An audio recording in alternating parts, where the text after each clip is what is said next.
Hello everyone, welcome to Matrix Uploaded.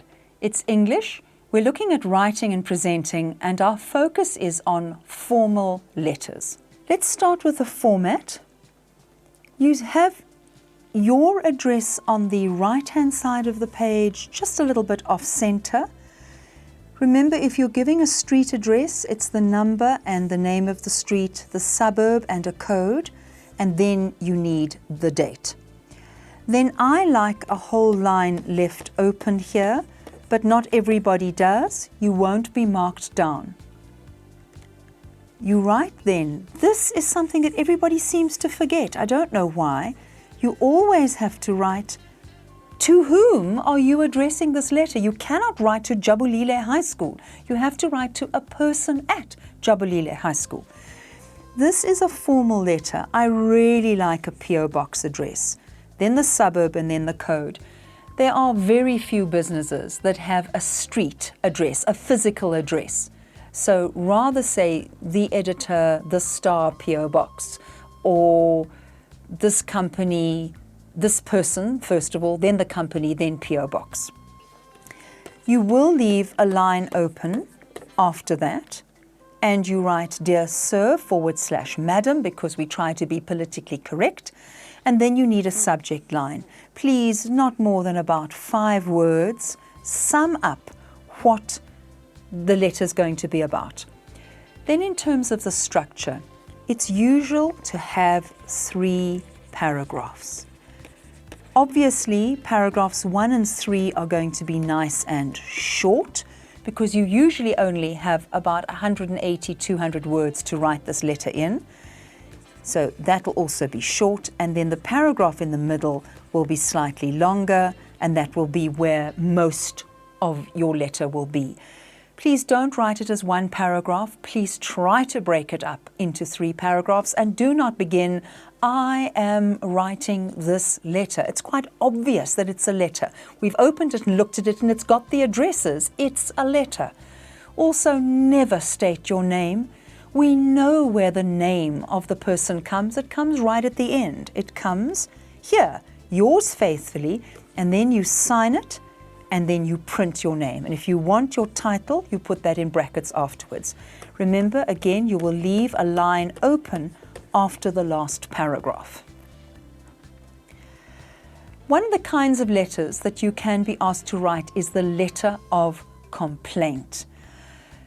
Now remember, when you're complaining, you do not want the person who gets the letter to be so annoyed at the way that you are speaking to him or her that he or she just crumples it and throws it in the bin.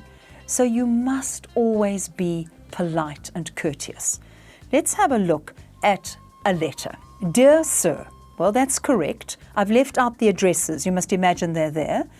But if you don't know that it's definitely a man, put in Madam. Appalling service. Well, that is very emotive already. But okay, you are complaining, maybe it was appalling. I'm sick and tired of the poor service I receive when I come to your store. There's never an assistant in sight. No one cares about what the customer wants. If I do happen to catch sight of one of your assistants, she's always standing around chatting to her friends. The person at the till is surly and rude. How you can expect people to come back after being treated the way we are beats me. Yours faithfully. And then there's a signature and the name printed. Just one word you might not know, surly. Surly is thick-lippin', why are you disturbing me? Now, is this a letter of complaint? Yes. Is it a successful letter of complaint? No. Why not? Because it's so rude. This person is aggressive. Yes, possibly they're stating facts. They're probably stating the truth. But in a letter, you must be polite and courteous. Now, my learners say to me, but what if you're angry? You don't want to be polite and courteous.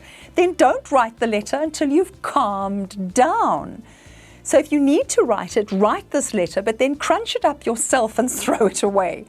Then when you are cool and you can be objective and you can be polite, then you start the letter again. Dear Sir, disappointing service. Right, we would still like madam, because we want to be politically correct and we don't know who's going to receive the letter. Disappointing is emotive, but it's a lot less angry. There have been a number of occasions when I've been incorrectly charged for grocery items. Most recently, on April the 29th, I was charged for an extra packet of whatever biscuits. So I paid for 3, whereas I bought only 2. It's not that it was a large amount, and the amount's there, but that this happens often enough to make me a bit upset. On the occasion prior to this, for example, I was charged for an extra tub of yogurt. The recent cashier was, and the name is given, but it seems unfair to name her when I haven't kept the slips of the previous cashiers, nor do I know what to suggest. I'm sure that your cashiers are as careful as they can be, and they're always so friendly and warm that I shall continue to shop at whatever the shop is. I simply wanted to draw your attention to this. Yours faithfully, and a signature and print name. Now that letter is polite and courteous, calm, and will get the right response. More in our next segment.